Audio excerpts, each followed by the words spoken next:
give you a quote by Pico Iyer. In an age of acceleration, nothing is more exhilarating than to go slow.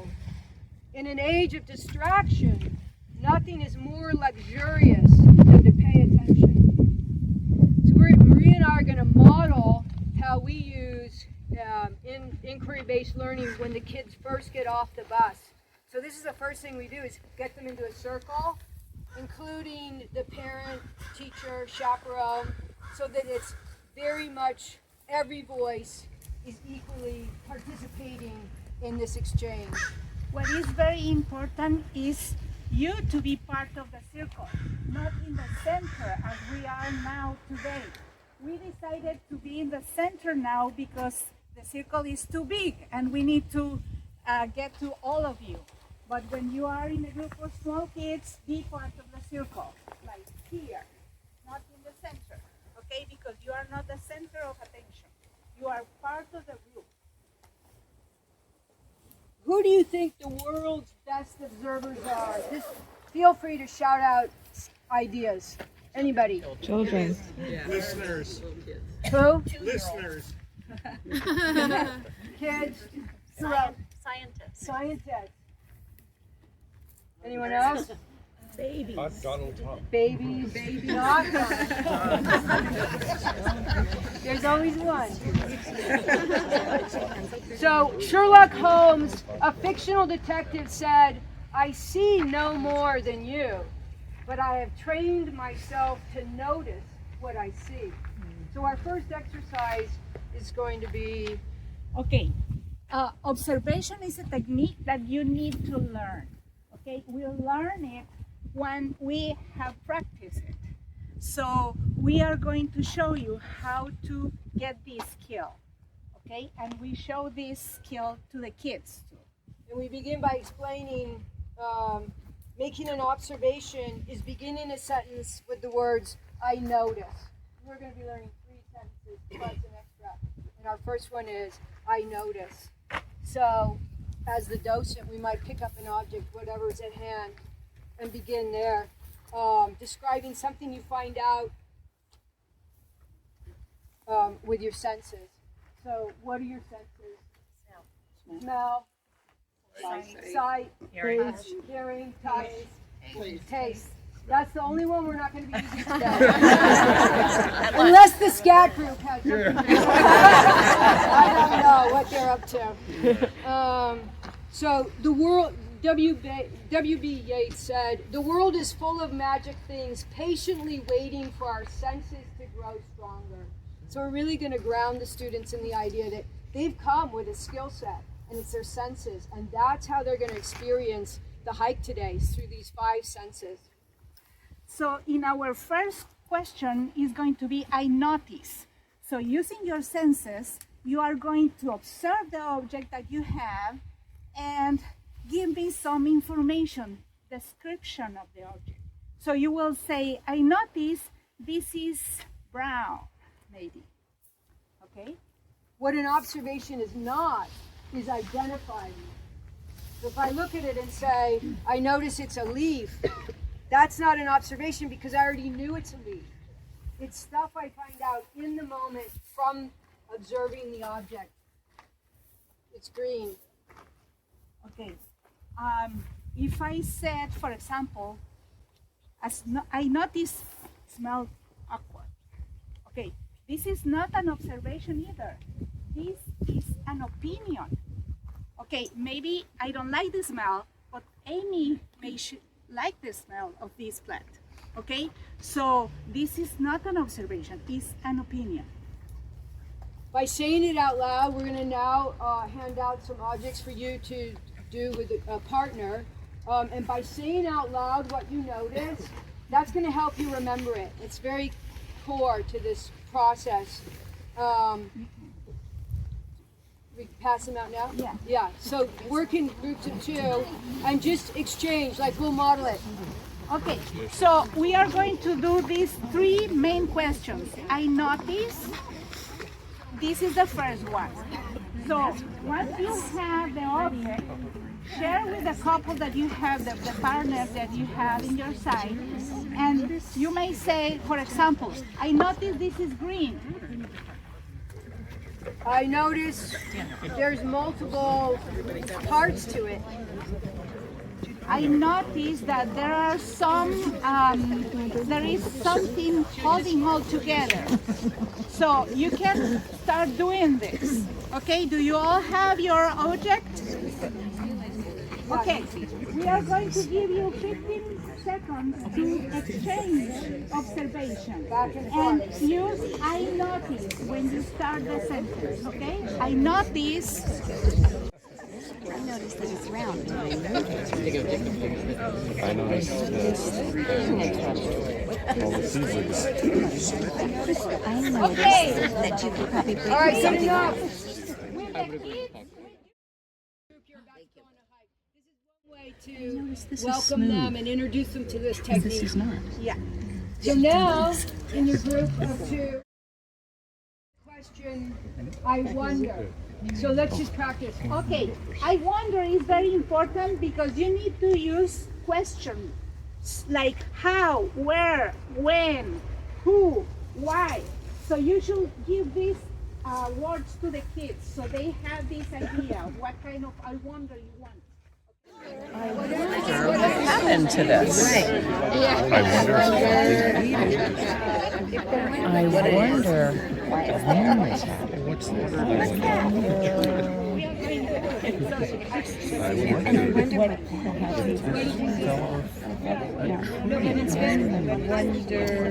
wonder.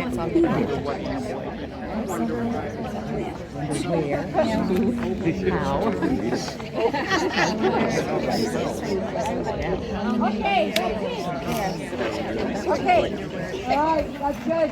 Now the last sentence we want you to practice in your groups of two is the sentence begins with "it reminds me of," and in this case we let them know that whatever comes to them, it could be their grandma's backyard, it could be something they saw on a nature program. Sky's the limit. It reminds me of. So it reminds me of hair. It reminds me of a broom. It reminds me of Christmas. Okay, so you can start doing your, it reminds me of. It actually reminds me of a baseball. Okay,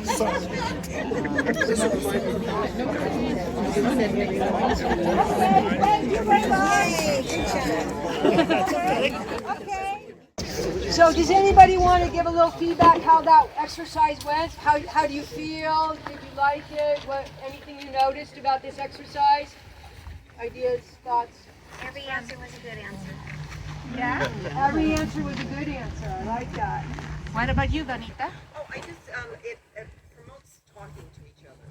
So we, instead of just standing around listening to me or whatever, we're all.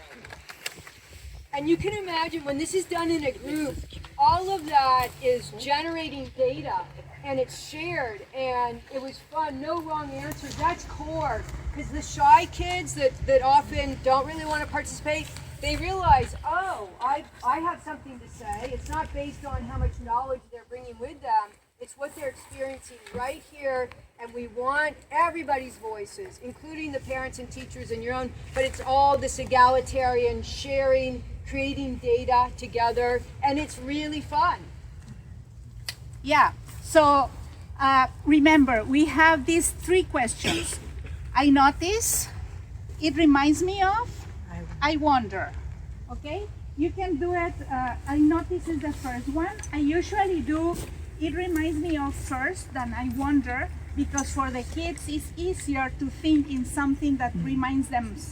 And then the question, I wonder, sometimes it's harder for them to develop questions. So, but you can use it in different ways. Yeah, once you've given them this skill set, Maria, so for instance, how might you use this on the trail? It is really fun because once they learn this skill, you can just go and grab something and say, I notice. And the then, kids already are primed to say, oh, and then it's called inquiry fever. once you give them this basic skill set, they are off and running. And so what else might you say? And then I said, it reminds me of. And the kids, again, just start generating. And then I said, I wonder.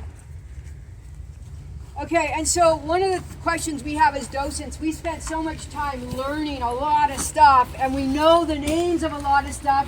We don't want to deprive ourselves of that pleasure. So how do we integrate giving them the identification and helping them make those connections? So how do you do that? I usually, when I hang out this thing, I said to them, well, it reminds me of, and they start giving me yarn, hair, different things. And then I said, it reminds me of lace. And then I tell them, that's why this is called lace lichen. So they have the name of the object, and they have the, they can recollect the name. Then, for example, when some kid, they said, I wonder if this thing grows just on pine trees. Well, I said to them, this is a great question. So have this question in mind, and we are going to look around the trail during our walk to see if it just hangs on the pines or maybe that it hangs on some other plants. Okay?